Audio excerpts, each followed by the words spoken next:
ప్రముఖ నటుడు కోటా శ్రీనివాస్ కన్నుమూశారు. కొద్ది రోజులుగా అనారోగ్యంతో బాధపడుతున్నారు కోటా శ్రీనివాసరావు. అయితే హైదరాబాద్లోని తన ఇంట్లో తుది శ్వాస విడిచినట్టు తెలుస్తోంది. ప్రస్తుతానికి తెలుగు సినీ పరిశ్రమ మొత్తం కూడా ఒక్కసారిగా తీవ్ర దిగ్భ్రాంతిలో మునిగిపోయింది. 1942 జూలై 10న జన్మించారు కోటా శ్రీనివాసరావు. 750కి పైగా చిత్రాలు నటించారు. 4 దశాబ్దాల సినీ ప్రయాణంలో ఎన్నో విలక్షణ పాత్రల్ని పోషించారు ఆయన. 1999 నుంచి 2004లో విజయవాడ తూర్పు బీజేపీ ఎమ్మెల్యేగా కూడా ఆయన పనిచేసే అనుభవం ఉంది. ఎటువంటి పాత్రలైనా అట్లాగే పరకాయ ప్రవేశం చేసి తన అద్భుతమైనటువంటి నటనతో అందరిని మెప్పించేవాడు. అది విలన్ అయినా, పోలీస్ పాత్ర అయినా, హీరో అయినా, కమెడియన్ అయినా, ఆఖరికి కొన్ని సందర్భాల్లో లేడీ గెటప్స్లో కూడా అందరిని అలరించారు కోటా శ్రీనివాసరావు. నిజంగా ఆయన గురించి ఇప్పుడప్పుడే చెప్తే ఒక చిన్న విషయంలో ముగిసేది కాదు. కొన్ని పుస్తకాలు రాయొచ్చు. అటువంటి ఒక విలక్షణమైనటువంటి నటన.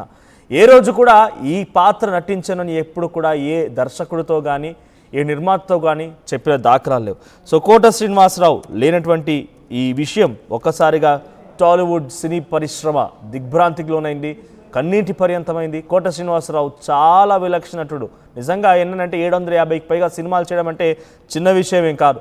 750 పైగా సినిమాలే కాకుండా 1999లో రాజకీయంలో ఇక్కడ వచ్చి తూర్పు విజయవాడ ఈస్ట్ నుంచి బీజేపీ ఎమ్మెల్యేగా కూడా ఆయన గెలుపొందారు. ఆయన చేసిన సినిమాలు, ఆయన నటనలు, ఆయన యొక్క పాత్రలు, ఎక్కడెటువంటి సన్నివేశమైన రీసెంట్గా ఆయన ఒక టీవీ షోలో కూడా కమెడియన్ అలీతో పార్టిసిపేట్ చేశారు. అప్పుడు పార్టిసిపేట్ చేసినప్పుడు బహుశా ఇది నా చివరి షో అయి ఉంటుందంటూ కూడా మాట్లాడుకొచ్చారు. నిజంగా అప్పటికే ఆయనకి మాట్లాడడానికి కూడా వీలు పడడం లేదు, అటువంటి తీవ్రమైన అనారోగ్య బారిన పడిపోయారు. సో ఆయన తమిళ్, హిందీ, కన్నడ, మలయాళం, సో 4 భాషల్లో 5 భాషల్లో, తెలుగుతో కలిపి 5 భాషల్లో కూడా నటించారు ఆయన. జూలై 10, 1942 కంకిపాడు విజయవాడ మద్రాస్ ప్రెసిడెన్సీ, అప్పటి మద్రాస్ ప్రెసిడెన్సీలో, ప్రస్తుత ఆంధ్రప్రదేశ్లో 1942లో జన్మించారు ఆయన.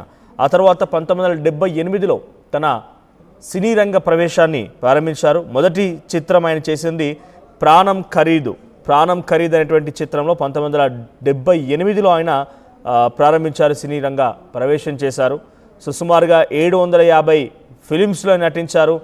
సో చాలా విలక్షణ నటుడిగా అద్భుతమైన పాత్రల్ని ఆయన చేస్తూ ఉండేవారు. అద్భుతమైన పాత్రలు, అది ఏ పాత్ర అయినా, ఎటువంటి నటన అయినా ఎప్పుడు కూడా వెనకడుగు వేయకుండా పరకాయ ప్రవేశం చేసి దాంట్లో నుంచి అద్భుతమైనటువంటి ఒక అలరించేటువంటి తత్వాన్ని ఆయన అవలంబించుకున్నారు. సో అది పోలీస్ పాత్ర అయినా, విలన్ అయినా, ఆ తర్వాత ఆయన ఎటువంటి కమెడియన్ అయినా, లేడీ గెటప్స్ అయినా కూడా. సో ప్రస్తుతానికి ఆయన నటన గురించి పెద్దగా మనం అంతటి విషయాలు కూడా మనం మాట్లాడలేము, అంతటి స్థాయి కూడా కాదు. బికాజ్ నిజంగా చాలా గొప్ప నటుడు. ఇక మీరు చూస్తున్నారు బండ్ల గణేష్తో ఆయన దిగినటువంటి ఈ ఫోటో చాలా చివరి ఫోటోగా తెలుస్తోంది. అది చివరి ఫోటో. సో ఆయన నటించినటువంటి సినిమాల్లో అద్భుతమైన పాత్రలు, దాంట్లో కొన్ని నోటబుల్ ఫిలిమ్స్, కొన్ని చెప్పుకోదగ్గ సినిమాలకు సంబంధించి చూస్తే ప్రతిఘటన, శివ, గాయం, హలో బ్రదర్, మణి, గణేష్, అతడు, బొమ్మరిల్లు, లీడర్, రక్త చరిత్ర, అత్తారింటికి దారేది, ఈ అన్ని సినిమాల్లో కూడా అద్భుతంగా నటించారు కోటా శ్రీనివాస్. ఇక ఆయనకి పద్మశ్రీ కూడా వచ్చింది, India's 4th highest civilian honour 2015లోనే for his contribution to Indian సినిమాకి ఆయన కాంట్రిబ్యూషన్ కారణంగా 2015లోనే పద్మశ్రీ అందుకున్నారు కోటా శ్రీనివాసరావు.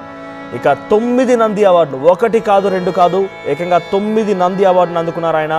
బెస్ట్ విలన్గా, బెస్ట్ క్యారెక్టర్ ఆర్టిస్ట్గా, బెస్ట్ సపోర్టింగ్ యాక్టర్గా, సో 9 నంది అవార్డులు అందుకున్నారు. ఇంకా 2012లో కృష్ణం వందే జగద్గురుం సినిమాలో కూడా సైమా అవార్డుని అందుకున్నారు ఆయన. సో ఈ రకంగా 1 కాదు 2 కాదు, కొన్ని 10ల సంఖ్యలో అవార్డులు అందుకున్నారు. 83 ఏళ్ల వయసులో తీవ్రమైనటువంటి అనారోగ్య బారిన పడిపోయి కోటా శ్రీనివాసరావు మరణించడం జరిగింది. సో జూలై 13, 2025 ఈ రోజున ఆయన తుదిశ్వాస విడిచారు. హైదరాబాద్లోని తన నివాసంలోనే తుదిశ్వాస విడిచారు. సో ప్రస్తుతానికి కోటా శ్రీనివాసరావు లేనటువంటి ఆ వార్త అందరినీ కూడా ఒకసారిగా కలవరపాటు గురి చేస్తుంది. ముఖ్యంగా తెలుగు సినీ పరిశ్రమకి ఇది ఒక తీరని లోటుగానే భావించాలి. బికాజ్ ఎటువంటి పాత్ర అయినా, ఇప్పుడున్నటువంటి యాక్టర్స్లో హీరోగా చేయాలనుకుంటే కేవలం హీరోలకే పరిమితం అవుతున్నారు, కానీ కోట శ్రీనివాసరావు హీరోగా కూడా చేశాడు.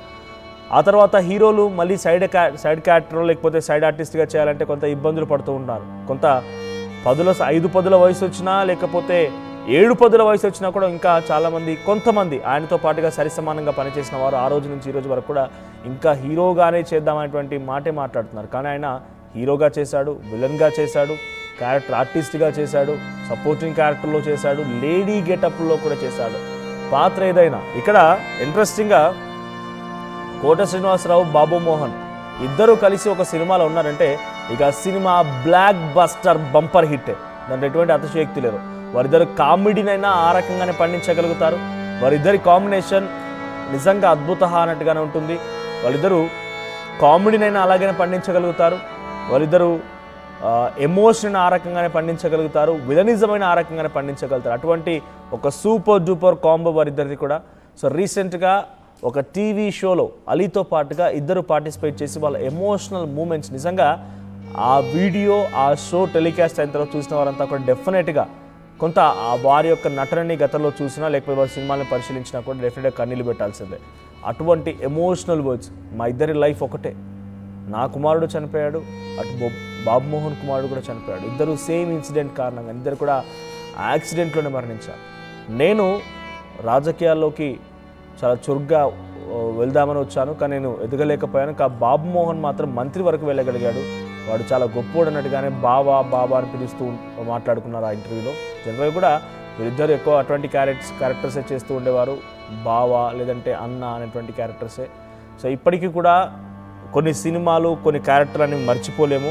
స్టిల్ ఇప్పుడు ఆయన సినిమాల్లోకి యాక్ట్ చేసినా కూడా అట్టే చూస్తూ ఉండిపోతాం. అంటే ఒకసారి ఆయన క్యారెక్టర్లోకి పరకాయ ప్రవేశం చేశారంటే అద్భుతంగా నిజంగానే ఆ క్యారెక్టర్లో నిజంగా ఆయన రోల్ ప్లే చేసి ఆయన క్యారెక్టర్ కనుక పండించాల్సి వస్తే మన కళ్ళ ముందు నిజంగా ఇటువంటి వ్యక్తి ఉన్నాడా అన్నట్టుగానే అటువంటి విధంగా ప్రదర్శిస్తూ ఉంటాడు.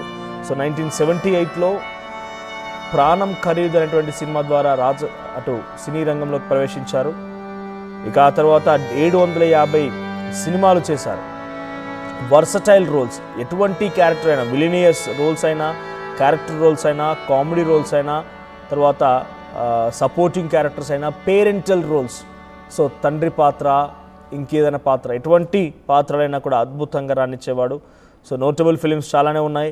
సో ఇప్పటివరకు చేసినటువంటి కొన్ని నోటెడ్ ఫిలిమ్స్ మళ్ళీ మీకు చెప్తాను నేను. ప్రతిఘటన, శివ, మణి, గాయం, హలో బ్రదర్, గణేష్, అతడు, బొమ్మరిల్లు, లీడర్, రక్త చరిత్ర, దూకుడు, అత్తారింటికి దారేది, ఇటీవల కాలంలో వచ్చినటువంటి biggest blockbuster son of సత్యమూర్తిలో కూడా ఆయన నటించారు. ఇక తమిళ్లో కూడా ఆయన అద్భుతంగా తన నటన ప్రదర్శించారు. తమిళ్లో 2003లో సామి అనేటువంటి ఆ సినిమా ద్వారా తమిళ్లోకి ఎంట్రీ ఇచ్చారు. ఆ తర్వాత దాంట్లో విలన్ పాత్రలే పోషించారు ఎక్కువగా తమిళ్లో. సర్కార్, ఖో, తాండవం, సామి, స్క్వేర్, ఇవన్నీ కూడా ఆయన నటించినటువంటి తమిళ్ సినిమాలు. ఇక హిందీలో ప్రతిఘాట్ అనేటువంటి సినిమా 1987లోనే ఆయన నటించారు. బాగి అనే సినిమా ద్వారా